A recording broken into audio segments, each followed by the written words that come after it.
മുണ്ടക്കൈയിൽ രക്ഷാപ്രവർത്തനത്തിനിടെ വീണ്ടും മലവെള്ളപ്പാച്ചിൽ. വീണ്ടും ഉരുൾപൊട്ടിയെന്നാണ് സംശയിക്കുന്നത്. ഉരുളൻകല്ലും മണ്ണും മരങ്ങളും മുണ്ടക്കൈ പുഴയിലൂടെ കുത്തിയൊലിച്ചു വരികയാണ്. അതുകൊണ്ട് തന്നെ സ്ഥലത്തുള്ളവരെ ഒഴിപ്പിക്കുകയാണ്. നൂറുകണക്കിന് രക്ഷാപ്രവർത്തകർ പ്രദേശത്തുണ്ട്. അവർക്ക് ജാഗ്രതാ നിർദ്ദേശം നൽകിയിരിക്കുകയാണ് റവന്യൂ ഉദ്യോഗസ്ഥരും പോലീസും. രക്ഷാപ്രവർത്തകരോട് അവിടെ നിന്ന് മാറി നിൽക്കണമെന്നാണ് നിർദ്ദേശം. അതേസമയം വയനാട്, മുണ്ടക്കൈ, ചൂരന്മല എന്നിവിടങ്ങളിലുണ്ടായ കനത്ത ഉരുൾപൊട്ടലിൽ വൻ നാശനഷ്ടമാണ് സംഭവിച്ചിരിക്കുന്നത്. ഇതുവരെ 76 മരണങ്ങൾ സ്ഥിരീകരിച്ചു കഴിഞ്ഞു. മരണസംഖ്യ ഇനിയും ഉയരും.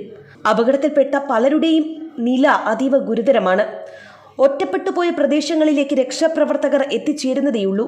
തകർന്നടിഞ്ഞ വീടുകളും ഗതിമാറി ഒഴുകുന്ന പുഴയും വൻതോതിൽ കുന്നുകൂടി കിടക്കുന്ന മരത്തടികളും ചെളിയും മാലിന്യങ്ങളുമാണ് ഉരുൾപൊട്ടലുണ്ടായ പ്രദേശങ്ങളിൽ നിന്നുള്ള കാഴ്ച. നിലവിൽ പുഴയ്ക്കു കുറുകെ വടം കെട്ടി NDRF സംഘങ്ങൾ അക്കരെ മുണ്ടക്കൈ ഭാഗത്തേക്ക് കടക്കാനുള്ള ശ്രമത്തിലാണ്. രക്ഷാപ്രവർത്തനത്തിനായി സൈന്യത്തിന്റെ എഞ്ചിനീയറിംഗ് ഗ്രൂപ്പ് വയനാട്ടിൽ എത്തിച്ചേരുന്നുണ്ട്.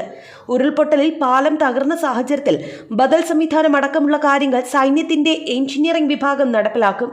അതിനിടെ രക്ഷാപ്രവർത്തനത്തിന് എയർലിഫ്റ്റിംഗ് സാധ്യത പരിശോധിക്കാനെത്തിയ 2 ഹെലികോപ്റ്ററുകൾ വയനാട്ടിൽ ഇറങ്ങാനാകാതെ തിരിച്ചുപോയി. കോഴിക്കോട്ടേക്ക് ഹെലികോപ്റ്ററുകൾ തിരികെ പോയതോടുകൂടി രക്ഷാപ്രവർത്തനം പ്രതിസന്ധിയിലായിരിക്കുകയാണ്.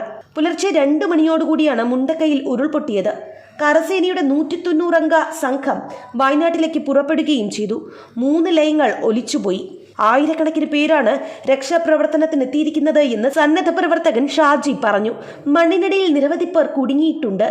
ആളുകളെ രക്ഷപ്പെടുത്താനുള്ള തീവ്രശ്രമമാണ് നടക്കുന്നത്. മിലിറ്ററിയും ഫയർഫോഴ്സും നാട്ടുകാരും ഉൾപ്പെടെ ആയിരക്കണക്കിന് പേരാണ് രക്ഷാദൗത്യത്തിൽ പങ്കാളികളാകുന്നത്. നിരവധി വീടുകൾ മണ്ണിനടിയിലാണ്. പ്രത്യേകിച്ച് ലയങ്ങൾ മണ്ണിനടിയിൽ പോയിട്ടുണ്ട് എന്നും ഇതെല്ലാം കണ്ടെത്തി രക്ഷാപ്രവർത്തനം നടന്നു വരികയാണ് എന്നും ഷാജി പ്രതികരിച്ചു. ടെറിട്ടോറിയൽ ആർമി കോഴിക്കോട് 122 ബറ്റാലിയനിൽ നിന്നും ഒരു കമ്പനി ഉടൻ യാത്ര തിരിക്കും. 50 പേരടങ്ങുന്ന സംഘമാണ് പുറപ്പെടുന്നത്.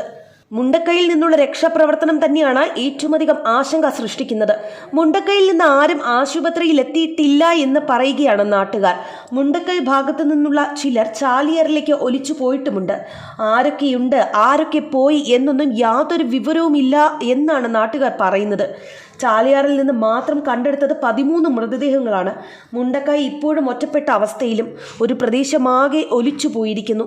രാത്രി 1 മണിയോടുകൂടിയാണ് ദുരന്തം ഉണ്ടായത്. ഉറക്കത്തിലാണ് വെള്ളം കുത്തി ഒലിച്ചെത്തിയത്. 100-ലേറെ പേർ ഇപ്പോഴും മണ്ണിനടിയിലുണ്ട് എന്ന് തന്നെയാണ് സൂചന. രക്ഷാപ്രവർത്തനത്തിന് ഏഴിമലയിൽ നിന്ന് നാവികസേനയും എത്തിയിട്ടുണ്ട്. അതേസമയം മരണപ്പെട്ടവരിൽ ചിലരെ തിരിച്ചറിഞ്ഞിട്ടുണ്ട്. റംലത്ത്, അഷ്റഫ്, കുഞ്ഞി മൊയ്തീൻ, ലെനിൻ, വിജീഷ്, സുമേഷ്, സലാം, ശ്രേയ, പ്രേമലീല, റെജീന എന്നിവരെ തിരിച്ചറിഞ്ഞു. 5 ഇടങ്ങളിലായിട്ടാണ് മൃതദേഹങ്ങൾ സൂക്ഷിച്ചിട്ടുള്ളത്. മേപ്പാടി ഹെൽത്ത് സെന്ററിലെത്തിച്ച 40 മൃതദേഹങ്ങളിൽ 21 പേരെ മാത്രമാണ് തിരിച്ചറിഞ്ഞത്. വിംസ് ആശുപത്രിയിൽ 8 മൃതദേഹങ്ങളിൽ 2 പേരെ തിരിച്ചറിഞ്ഞു. വൈത്തിരി താലൂക്ക് ആശുപത്രിയിൽ 1, മലപ്പുറം പോത്തുകല്ല് പ്രദേശത്ത് നിന്ന് ലഭിച്ച 10 മൃതദേഹങ്ങളിൽ 8 എണ്ണം നിലമ്പൂർ ജില്ലാ ആശുപത്രിയിലുണ്ട്.